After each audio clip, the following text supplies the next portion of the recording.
This is episode 14 of the Ownstream podcast with Stephen and Theresa on van life.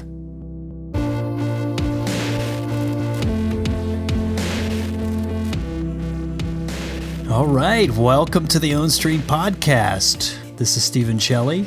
And this is Theresa Stephen. And we are coming at you today from the secret headquarters of Ownstream, and which is also our bedroom and office. And we wanted to kind of veer off the usual format here this week. Instead of having an interview guest, we wanted to talk to you as the two of us regarding a project we have recently committed to. And get into the details of that project. We've done a lot of writing on the blog recently in and around your calling, and a new article has just come out about revisioning, which is sort of the next step after your calling. But as far as this project goes, we wanted to talk to you about it because I think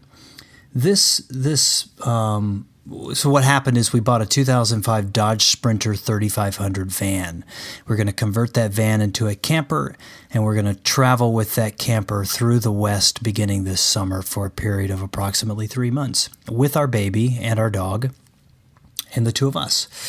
And so we wanted to just talk to you in detail about what that project looks like, kind of where it comes from within us, the backstory, like a lot of the things that we've looked into, hoping to kind of throw open this possibility for you as something that you could entertain as well.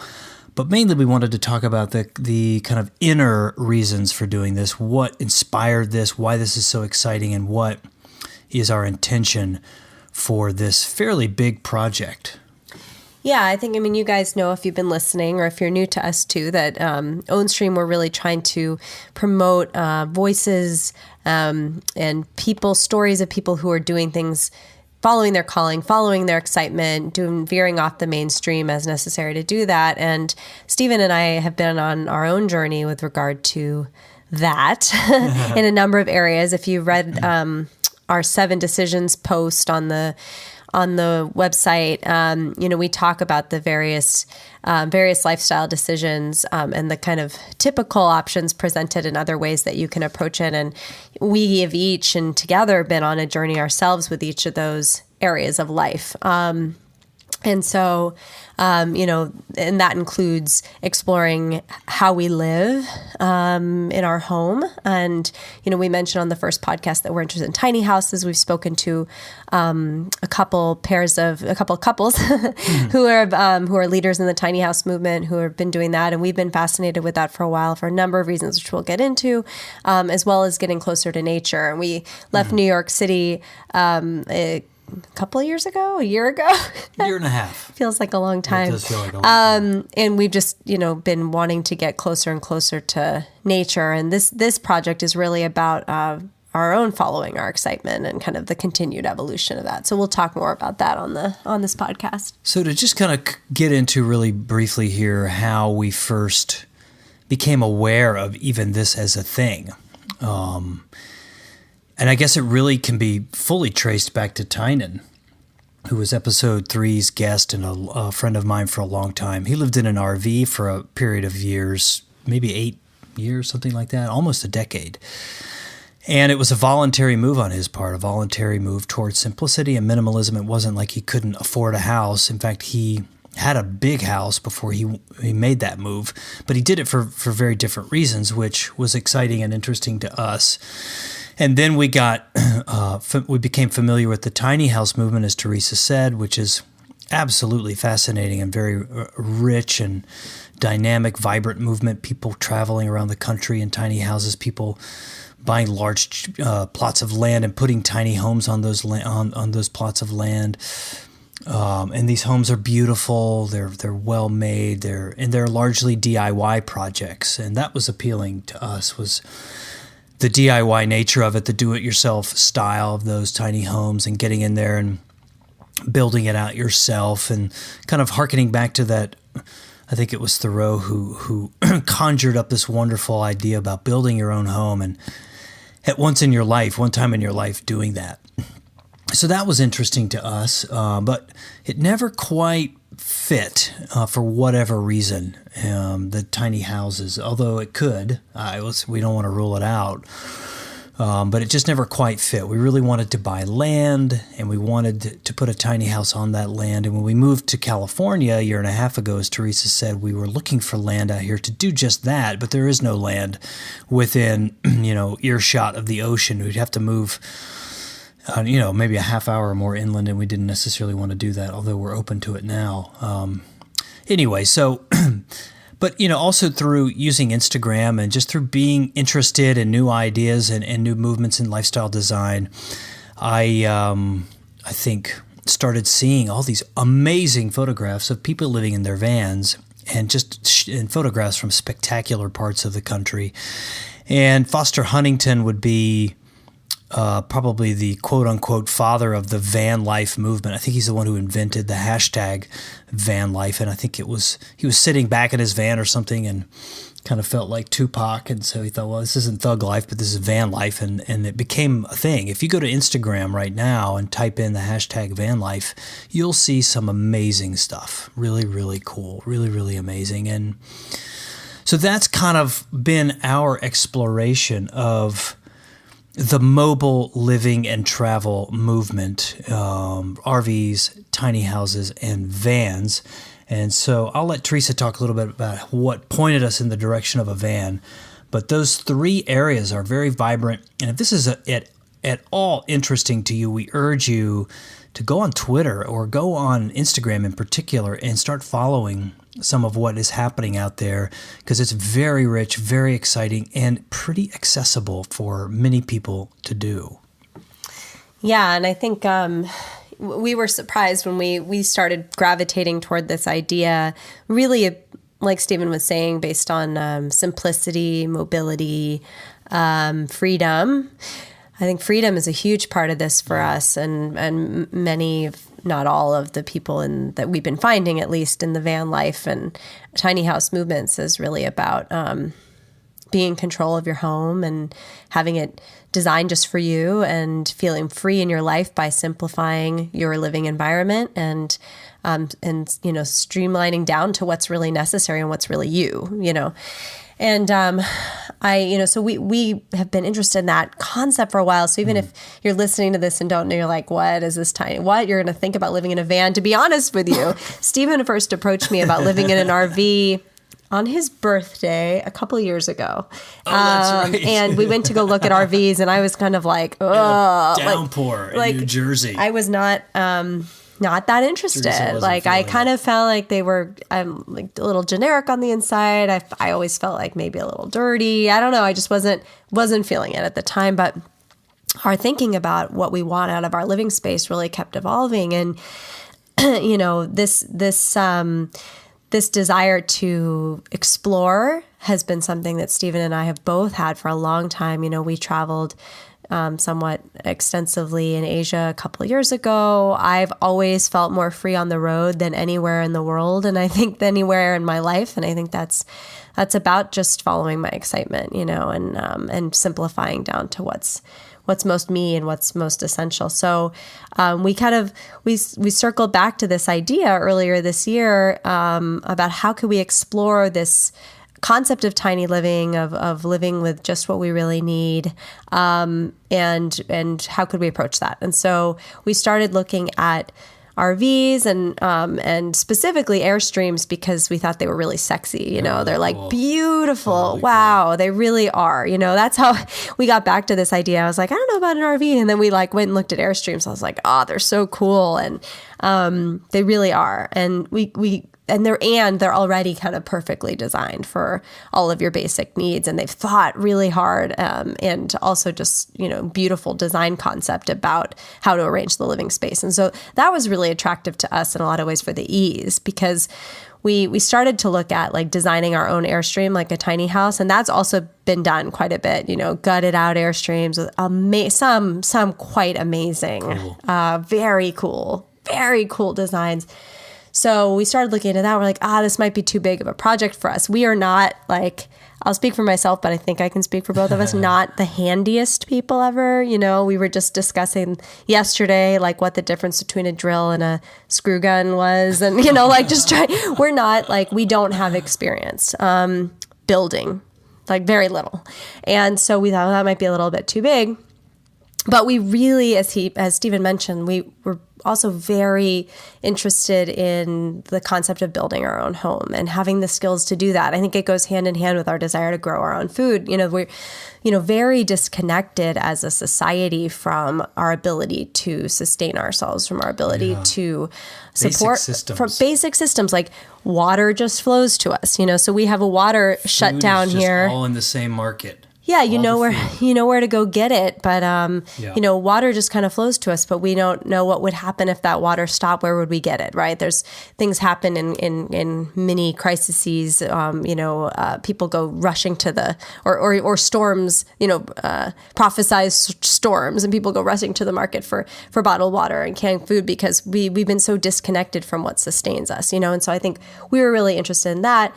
So anyway, we decided that a van might be the right size project for us, that we could conceive of designing out the inside of a van. And so we started to look on the internet, and wow, there's so much out there. And so it's very clear that others are craving these same things, this same kind of freedom and this same kind of desire to create, understand, control, and design your own space for living. Yeah, and I the one thing I'll add is, when we moved to California, Southern California, a year and a half ago, we were really we were looking for more nature in our lives. New York is definitely the antithesis of anything natural. It's more or less all man-made, every aspect of it, with a very few patches of nature and. And so being in California, Southern California, certainly there is much more nature, particularly if you're close to the ocean, which we are. We have we see the ocean every day, and that's fantastic. But having been here about a year and a half now, we also realize, we're still in a city. We're still surrounded by roads and cars and sound. And anyway, it's definitely a big step in the right direction, but not, I think, completely what we want. And so about a month or so ago, we were in Sedona, which is very, very wild and natural. There is certainly a town there. I wouldn't call it a city, but there is a town there, and it's a great place and a very special energy there as well.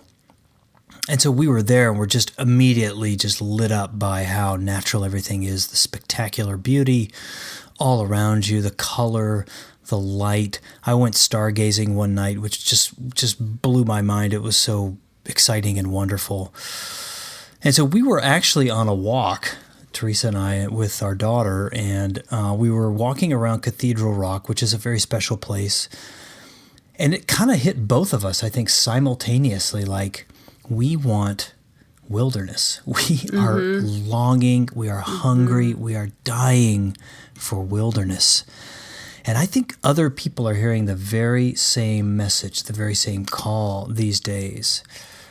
And so we began to talk, and within about 5 minutes, we knew we were going to buy a van, we were going to outfit that van for adventure, and we were going to hit the road. It was immediate, and it seemed like it was just kind of downloaded, to use a computer metaphor, to both of us almost instantaneously. And the van, as Theresa said, is kind of the perfect DIY project for people who are beginners at that. I kind of helped build out my loft 15 years ago in Brooklyn, but a lot of those skills are gone, and it's a different thing altogether. I do have some basic things, but this will be a challenge for both of us, which is exciting. We want that. Yes, we could go pay for this to be done, but that would defeat the purpose of what's behind all this. And so if you have listened to our podcast episodes, you might recall, I think it's episode 5 with Andrew and Gabriella Morrison.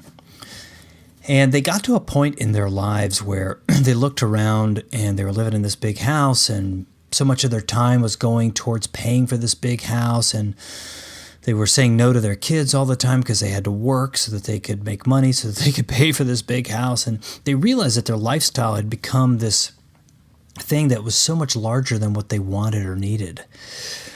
And so they, if I'm not mistaken, sold 95% of their things. They bought a little camper van or a little camper trailer and went down to Baja for 5 months. And the word that Gabriella used to describe that experience was repatterning, which it kind of landed on both of us. You could probably see our bodies respond when she said it, because we knew we wanted that, we needed that, we deeply desired that.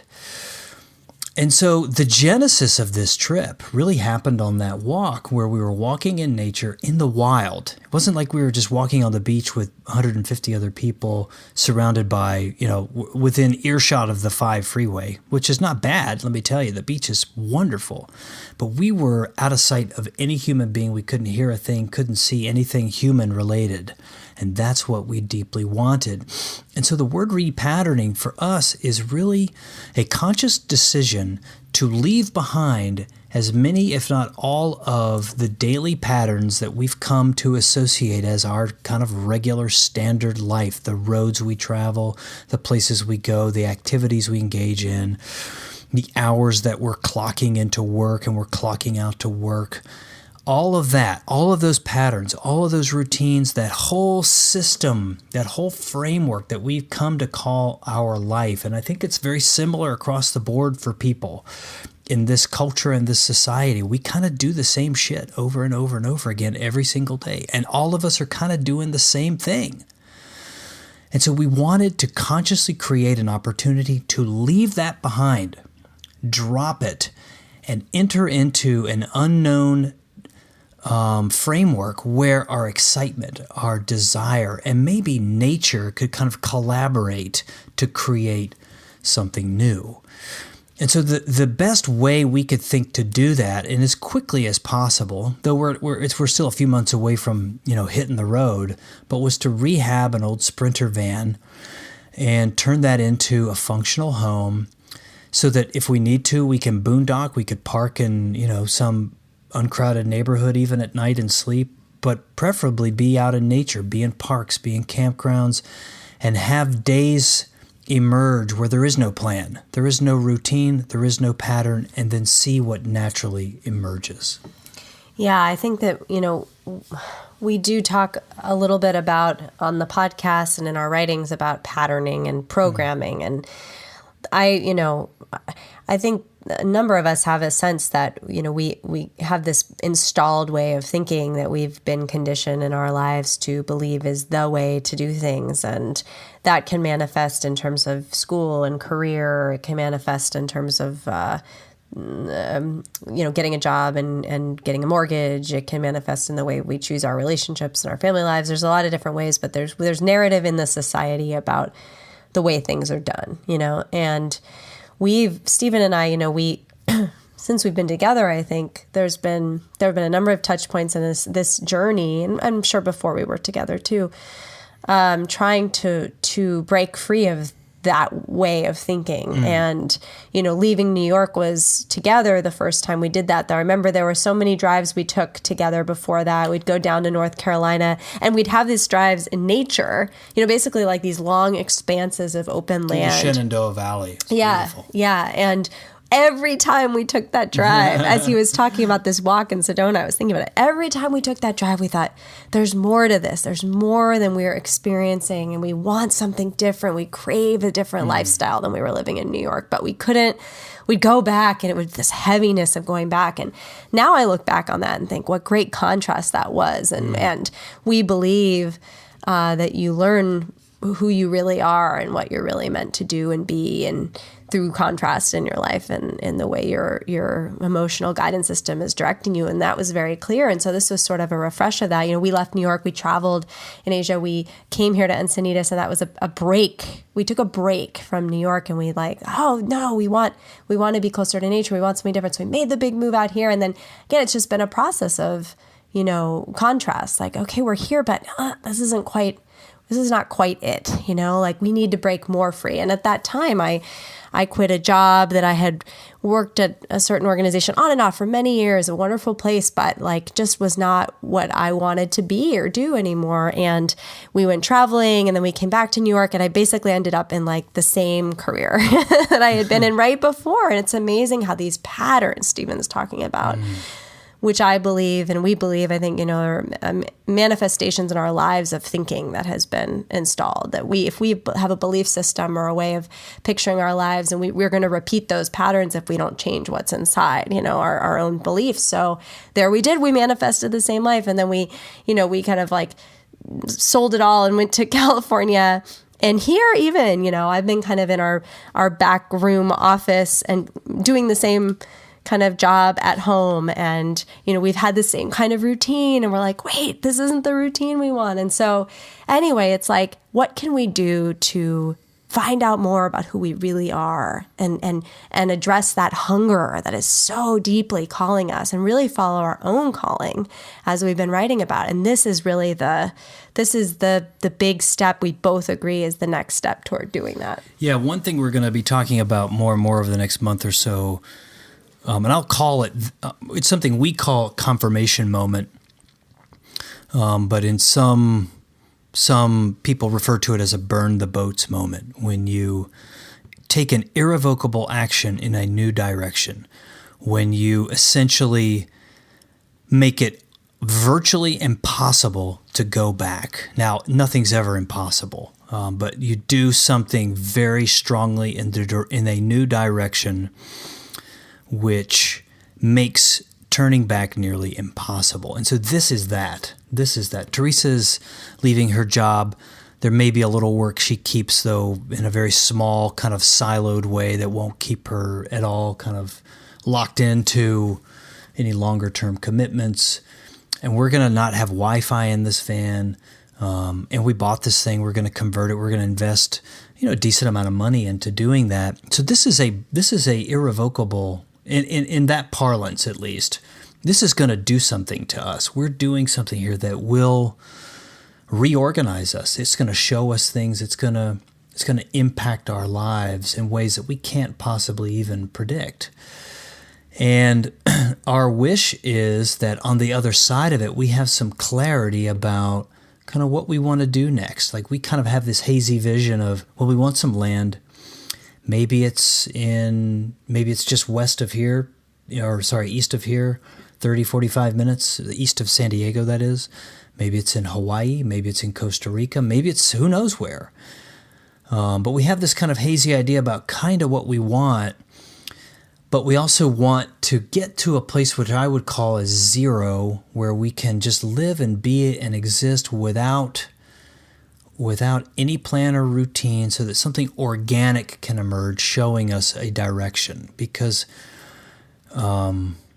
my sense is that a lot of how people approach their lives, and I know I've done this, is that I will concoct a vision for what I want that is really kind of the inverse of what is so unsatisfactory to me now, but that isn't maybe genuinely from the source of who I am. And so this is an effort to get to that. And so this is a burn the boats moment. This is a confirmation moment. We're going to hit the road with our daughter, and we're going to see what happens, Honestly, talking about it here on the podcast is part of what is helpful to make it irrevocable, because Stephen and I have a back and forth on this word irrevocable. I was looking at it when he said it, but the reason, because I sort of did that before when I left my job, and I found myself recreate the same thing in a different way, a little bit better, and so it's kind of amazing is that this time we're, there's like a public commitment. There's also a plan to do something. We didn't kind of know what was going to happen when I left my job last time. We didn't have any plans of what we were doing. Now we're creating a business together. We have this idea of wanting to buy land somewhere. Like we have more of a vision, I guess, for what we want. And the plan or the hope or the intention, I guess we could say, for this repatterning period is specifically repatterning. It's not just kind of what Stephen was saying about reacting to knowing that you just have to get out. I'm sure people can identify with it's like the vacation thinking. Like I have this toxic 80-hour-a-week corporate job, so I've got to go to Hawaii and just pass out on the beach for a week. So one is just kind of the inverse of the other. And what we want to be able to do is leave this behind long enough so that all of that noise just fades away. And so that we can get to what I keep calling it finding zero, but where like we're not only out of that, but we're also out of like the reverberations of that. And specifically seeking the source of a new direction or what we authentically want, which I think last time we were exploring, but not with that search in mind or with that intention in mind. Yeah, it's extremely clear now. And the beautiful thing about Ownstream, and if you're even thinking about starting your own business, find something that scratches your own itch, because every time we talk to somebody, we're just more and more fueled, we're more and more motivated, we're more and more excited to do something. And so this is kind of our epic step forward, and we're so excited. I think if we could leave today, we would. But Stephen has to find some seats that we could put into this van before we can get started. So, yeah. And one last thing is that nature, and not only nature, but epic nature, like wilderness, is what's calling to us. I don't know where you live or where you are listening to this, but for most people live in cities. Like I have lived in a city for the last 25 years. Since I graduated from college. And actually more than 25 years, it just hit me. No, it's been longer than... my whole life. And you've lived in a city your whole life. Well, when you're in a city, there's a collective energy there that has an influence. It has to. There's no way around that. And so something that I've noticed in myself is that even though I don't work a 9-to-5 job, I have a kind of somatic, physical response on a 9-to-5 job type of way. Like I love my work. I love working on this. I love all aspects of my work. But yet Sunday around 3:00, I'll just start getting bummed out. I'm like, why am I feeling this way? This is so weird. And sometimes I don't sleep well on Sunday nights because I'm kind of like anxious about Mondays. And then you can feel it whenever I'm out. Like today is a Monday, and I was out all day today working, and I work at this beautiful cafe in downtown Encinitas. Fabulous people, wonderful people, but you can just feel the energy of Monday. You can feel the energy of Friday, people getting excited. Like you feel all of that energy. And so wilderness is a place where that stuff can all be forgotten. You can literally get away from all of that and really connect physically through the body, through the energetic field, to nature, to something more primal and grounded and natural that I hope and I anticipate will kind of reset that system in some ways, which I'm very excited about, and I know Theresa is too. So it's not just about exiting your current patterns, but it's about entering into the most natural pattern that we have available to us, which we're calling the wilderness. So we'll get into the map of our trip here in a minute, but as you'll see, we've consciously oriented ourselves into very wild, natural places where nature is on display, where it's epic, it's spectacular, and where we can cultivate a direct relationship with that, hopefully uncovering some deeper layers of who we are, what we're about, and kind of how we want to be. And as I'm talking, I'm just seeing all these rabbit holes emerge of like why I originally moved to New York is I wanted to be like an artist and famous and successful, and how all of that is like so irrelevant in the face of what we're trying, not what we're trying, what we're embarking on now, how this is like more exciting than anything. Okay, so let's talk about the van itself. I think we've fleshed that out. As you can tell, we're very excited. But yeah, we got back from Sedona, and I started looking at vans immediately. Craigslist, eBay, and wherever I could get information. And so I had picked a bunch of local vans here in San Diego to check out, and they just didn't feel right. I won't bore you with too much of our Sprinter van research, but these engines in Sprinter vans can go 500,000 miles or more. The transmissions can go 250,000 miles. And so mileage, like if you're going to buy a new car and it has like 15,000 miles on it, you might be wary of that. But 150,000 miles on a Sprinter van is not a lot, or it's not prohibitive at all. 250, 300, which is most of what we were seeing on Craigslist, is kind of concerning. So we kept on covering these 250, 280, 320. Oh, there was one up in Ventura, which was like 340, but the guy swore it was, I've had this thing serviced every other day, that kind of thing. And so Theresa, of course, in her infinite wisdom, stopped me one day because I was just grinding it out on Craigslist. Like, okay, wait a second. And so we are big proponents of the law of attraction. Like that's proven to be true across the board in every area of my life all the time. And so we decided to apply it in this case in a very conscious way. Let's just be really, really clear about what we want. And so we and in a very general way, we don't have to get too specific, but there are certain things that we are committed to. This is what we want. And we put it down on paper. We were clear about it.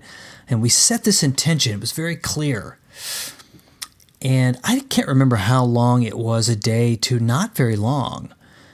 But we were sitting on the couch, and I was inspired to go look at Craigslist, which sometimes isn't a good idea. But in this case, I felt like I kind of found myself walking to the computer to look and see if there was a new posting for a sprinter. Yeah, he had kind of decided on this one van a couple hours north of us, and it like wasn't quite a fit, but he was like, well, this is just the best of what's out there, like he'd been on, that like you get on Craigslist, like usually for me it's been like apartments, and you're just you're looking for your exact, well, you gotta kind of like concede on the kitchen, or like you're gonna have to share a bedroom, I don't know, like there's always something you're gonna have to a coffin shower, as we both had one time or another. But anyway, you're going to have to make some compromise. But I was like, really? I don't know. I was like not convinced. And he's like, all right, well, like, let's just refresh one more time on Craigslist and I'll show you what's out there. And then like we refreshed, and this like perfect van like popped up at that second. And so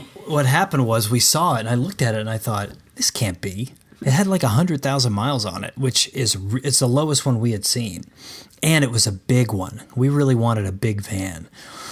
We have a baby. We knew we'd have, need for storage. Extra row of seats. Which obviously we need with a baby. Although she'll be technically not a baby by then, but she'll still need a car seat, etc. So we knew we wanted a big van. And so there it was. And so I think it was a text. The guy wanted a text. I texted the guy, and he's like, oh, man, somebody from Washington State, just to give you a sense of how competitive these things can be when a really good one hits the market. I mean, it had been up for 2 minutes. Somebody from Washington State had already called the guy, was going to fly down the following day with cash in hand to pay for this van. And so the guy said, the guy that I was texting with said, I think let's just play that out and I'll keep you posted, but you're second in line. And so, I don't know, an hour later, I get a text back from the guy. He says, hey, guess what? The guy couldn't get a flight down here. You guys are first up if you want to see it. So we drove up first thing the following morning, drove it around, and it was like, yeah, this is exactly what we want. So I took it to a mechanic. We did all the proper due diligence. And about 2 or 3 days later, it was in our hands. And the guy said to me at the end, he said, I'm so glad this thing's done. I've been getting like 100 calls a day about this van. So when a really good one hits the market, people go after it. So it just was we kind of manifested this in a way that kind of perfectly matched what we wanted. It's the perfect van for us. It's a great van. It has just over 100,000 miles. It's a 158-inch wheelbase. It's a 2005. It's a 3500. It has double wheels in the back, so it can carry, extra weight if we ever need that. We can add a tow hitch to the back of this thing and drag more stuff if that's what we want. We're definitely embarking upon a minimalist journey, so we're not going to haul a bunch of things with us. We're going to have like 16 skateboards and surfboards and snowboards and bikes and all that. You'll see that a lot. But really what we want is a very simple, comfortable, easy place to live. And in fact, if you go to the show notes for this episode, you'll see a video walkthrough of the van pre-build. So you can see how big it is, how we found it, the condition that we found it in, etc. I won't get into that, but it's a clean slate. It's just it's like a blank canvas that we're over the next couple of months going to paint onto. Did you want to say something? Oh yeah, no, I just wanted to decipher the 158-inch wheelbase thing. Give you some rough dimensions, but you'll see it in the show notes, I think, just so you can get a sense of what size that is. I think it's roughly 6 feet wide on the inside, a little less. and maybe a little more. A little more. A little more. Okay. Yeah, I actually don't have our little. We've done many drawings of the van and potential interior designs, but we don't have that in front of us. And then it's about 16 feet? 16 feet from the very back all the way to the back of the front row, to the driver's seat. To the driver's seat. Yeah, the van itself is like 21 feet long, but in terms of our interior space to design into our mini home, it's roughly 16 feet by a little over 6 feet. So talking about our design, so again, like if you know the van life community on the internet, or if you just type it in now, you'll see there's amazing things people are doing with vans. So as soon as we got the van, actually before that, because we were starting to think, well, like what size van would we need and all that, and that helped us decide to get the extended length Sprinter, and also to decide on the Sprinter because the Sprinter also has many of them, I'm not sure if all of them, have a high top. So Stephen so we wanted a high top because I'm tall. Yeah, so Stephen could stand up, and it wouldn't really matter for me. I could stand up pretty much in any size van. But anyway, we looked at a number of designs, and of course, what are you going to do with that size of space? And so there's a few things we knew we would want, and people have done this in different ways based on their priorities, So we know that we want a bed, place to sleep. We know that we want a place to work. We want a place to eat. We are really into food, so we definitely would want a kitchen. I mean, most people are into food if they're going to live, so kitchens are fairly standard, but that was important to us. And we needed a seat for Sophia, as well as a place for her to sleep.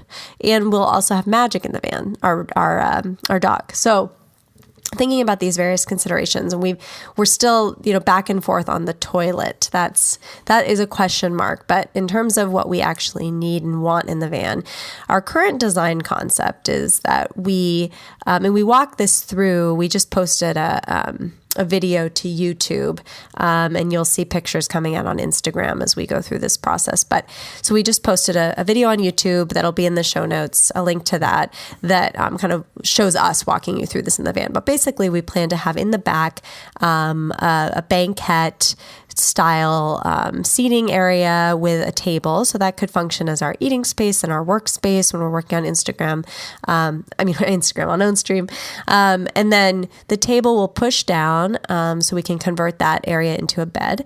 And then we'll have a kitchen in the middle of the van, basically probably on both sides, depending on what we're going to do with storage. One side might be storage and the other side would be a kitchen. And the kitchen would include a simple sink, as well as one or two burner stove area and a refrigerator. And then we'll have the seat for Sophia that may convert either into a space for her to sleep, or we'll be doing the pack and play on the floor. We'll figure that out. But we're conscious of that sitting space for her, as well as the floor space for sleeping for her and for Magic. And we have lots of thinking about how to separate off an area for Sophia in terms of sound, using an acoustic curtain so that we can all manage to sleep, and Stephen and I don't need to go to bed at 7:00 p.m. But you'll see as we go through that we'll be negotiating that. We've been thinking about a lot of different things in terms of power, what our electrical needs will be, what are our priorities there, So we definitely want to do solar panels. So we're currently trying to understand, how much juice we can get from solar, what kind of battery system we need. Can we generate power from, the alternator in the car as well as the solar, and then, what our needs are actually going to be in terms of lighting, the sink, various electrical needs in the van, heating, especially to control our temperature. A lot of this is different than some of what we've seen on the internet in terms of, we have a young child with us. And so like some things that we might not otherwise worry as much about, such as the climate control, we're more concerned with because of that. Yeah. And we have help. So we've hired a friend of ours who's a really great builder, contractor. This is right down his alley. But he's hired in a different kind of way. He's going to kind of be the project manager. He'll do some of the higher level things that we need done. But he's going to teach us how to do most of the work, and then we're going to do it. So that by the end of this, we've had hand in 80% of what's gone on inside of that van. We've done most of the build, and we've learned a lot, and we've collected some skills along the way. And also we've had a lot of friends come forward who are like, man, I'd love to help out. People kind of get excited about this kind of thing. They want to get inside and see this van. They want to, get their hands on this project. And if you're in the San Diego area or Southern California and you want to come down for a day and help us, please feel free. We would welcome that. And I haven't even thought this through, but you can hit us up on Facebook or on Instagram, or send us a note through the contact tab on our website if that's interesting to you. And if we get a lot of interest, which we might, maybe we'll kind of create some mechanism for that. But if you're interested in just kind of coming down, checking it out, getting involved, maybe helping us hang some panels or put some lights in or whatever, or if you're really skilled at something and want to offer your help, we're certainly willing to accept that, because we need all the help we can get. But I think we've got a good team in place. We have a few friends who are really skilled who want to help us out. And anyway, so it's coming together as it always does. It's pretty exciting to watch. So let's talk quickly about the route of the trip, like where we're going. And as I begin to talk about that, it makes me think about, so we got a campsite in Yosemite Valley, which we could probably do a whole podcast episode on how to get a campsite in Yosemite Valley in the summertime. But we have a campsite in Yosemite Valley on July 31st. That's the first date on our calendar. Then we have the following 7 nights in the Tuolumne Meadows campground, and that's east of Yosemite Valley, still in the park, but a couple hours east, well up in the mountains, much more remote, so it won't be as crowded. It won't be nearly as crowded as the valley. But we'll probably leave a week or so before that. Kings Canyon, Sequoia, maybe go to the San Bernardino National Forest. And then we'll head north, east of the Cascades, east of the Sierra Nevadas, rather.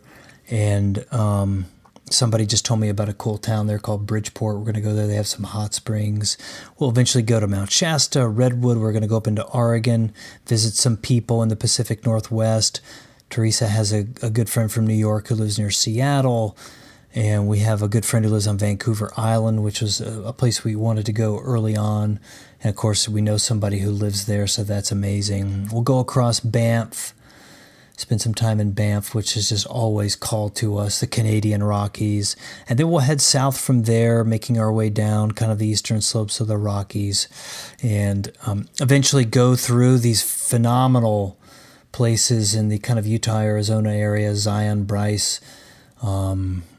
We'll get to some of the slot canyons, Antelope Canyon. If you have ideas, you want to make recommendations in any area, Rockies and West, we're open to hearing about it, because we want to see. We want to see, and we want to wander. We just want to wander without a whole kind of lot of impositions on our time. We knew we needed to get a date on the calendar for Yosemite, plus it would kind of help us structure our build and timing wise and everything. So that's on the calendar. But if as a little more planning that we can do, we want to do. We want this to be as spontaneous and as free as possible. And we're thinking around 90 days. Get back in time for late October, the holidays, be back with family. But that's kind of the layout. Yeah, and I wanted to emphasize that because, when we're talking about repatterning and we're talking about our how we're kind of slaves to time and schedule and routine, and we don't want to turn it into that. We don't, and it's something we're both very conscious of because we've been trained as worker bees, and we've been trained by certain schedules, and we've been trained as project managers, both of us, in our different ways. Like that's kind of what we both are and have been in our different fields, and we know that it's very much our style. It has been to this point to kind of chart this out every step of the way and make sure we're at this site by this date and that. And that's not what this is about. So, Yosemite's sort of a benchmark in the sand of like, okay, let's get out of here by then and let's start here. We knew we wanted to go there.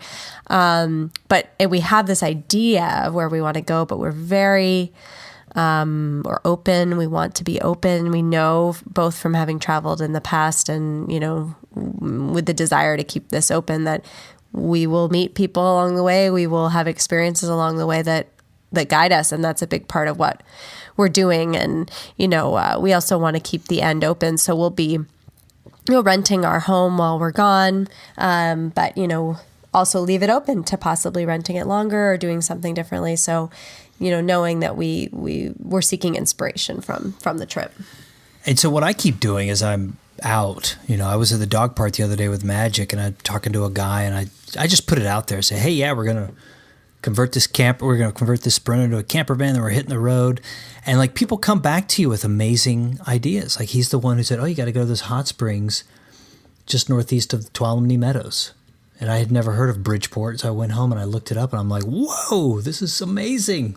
How beautiful. Anyway, so I'll put it out there again to you as you're listening. Like, if you have places you would recommend that we go in the Western United States, please let us know. That we couldn't possibly know all the wonderful, spectacular, beautiful, wild places that should be seen.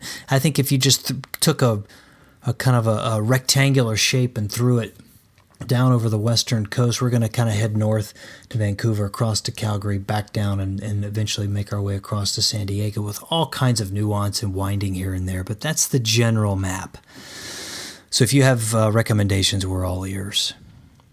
And I think we have thought a little bit about how we're going to work on the road. I think one idea that's interesting to me is to flip-flop the usual schedule, because we do want to keep the podcast going. We want to keep up with coaching clients and things of that nature.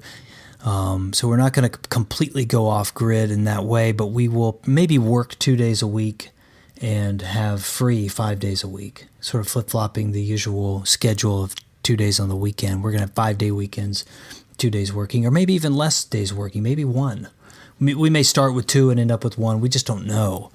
We're going to eat as simply as possible. We're whole foods, plant-based, and we tend to eat as raw as we can.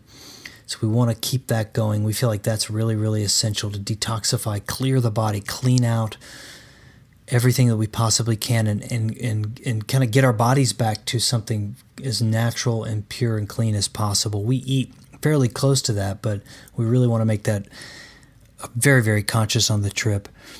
And we will be sleeping mostly in the van. We will have a tent that we travel with that we set out next to the van as a kind of second room where we can hang out while Sophia's sleeping. If she'll probably take a nap in the afternoon, so we'll use that space for those reasons, where we can kind of be while she's sleeping in the van. Theresa, did you want to say something? Oh, I was just going to say about the flipping the schedule with work and life, that, what we're doing on this trip is, we talk a lot about the concept of work also. And what is work. Versus life? And I think that, this trip is a foray and exploration for us into what Ownstream means for us in our own life. And I think, we'll be enriching the work that we do with clients from our own experience. So I'm not sure, maybe more traditional work would be those other couple of days, but all of it is really kind of a melding of following our excitement and our calling, and that's what we'll be doing the whole week, hopefully, and then spending some time in cafes and otherwise to share that, to be uploading pictures, to be recording podcasts, to we hope to meet people along the way to do podcasts with, which I think will be a no-brainer. Sure. And I think that's all. The last thing I'll say is that we do intend to have a big party here in San Diego before we leave, kind of a blessing of the trip and of the van. So if you're in the area and you want to be involved in that, we'll be posting something about that probably mid-July. And I think that's enough. We have been at it for a while here. We appreciate your time and patience. I think most of the media related to this build will be happening on Instagram, and we're at own_stream there. Facebook, we have a Facebook page, facebook.com/ownstream. But I think if you're really interested in this part of the process, Instagram will be the place to be at own_stream. And certainly if you're in the San Diego area, you're going to be passing through, or LA, Southern California, you really want to kind of check this out, let us know. We'll absolutely find a way for you to come connect with us in person, see the van, maybe get your hands on it in a way that works for you. So do let us know. Send a note through the contact tab for now. Anything else? That's it. We're excited. We are very excited. Stay tuned. More to come. Really grateful for your listening to this and supporting us throughout this process, because I think we're really trying something new and bold for us, and feeling people out there listening and cheering us on and engaging with what we're talking about is a real help. Be sure to check out the show notes for this episode at ownstream.co/vanlife1. That will be spelled out. So van life and then ONE, not the number, but the word one. That's ownstream.co/vanlife1. We will certainly have embedded there the video walkthrough of our van before the build. We'll also link to a number of the other things we talked about, some of the Instagram profiles that are really exciting, where people are converting their vans, Foster Huntington's Instagram profile, and some of the videos that inspired us through this process, all about people's video van builds, which is pretty cool. There's so much out there. Anyway, we'll link to a lot of that stuff in the show notes for this episode, which again will be held at ownstream.co/vanlife1. That's VANLIFEONE. We'll be back next week with more on the Ownstream podcast. But thank you for joining us on episode 14 here, all about our little van life experience. Have a good week. Thanks for listening to the Ownstream podcast. To learn more and connect with us, please visit ownstream.co or follow us on Twitter @Ownstream and Instagram @own_stream.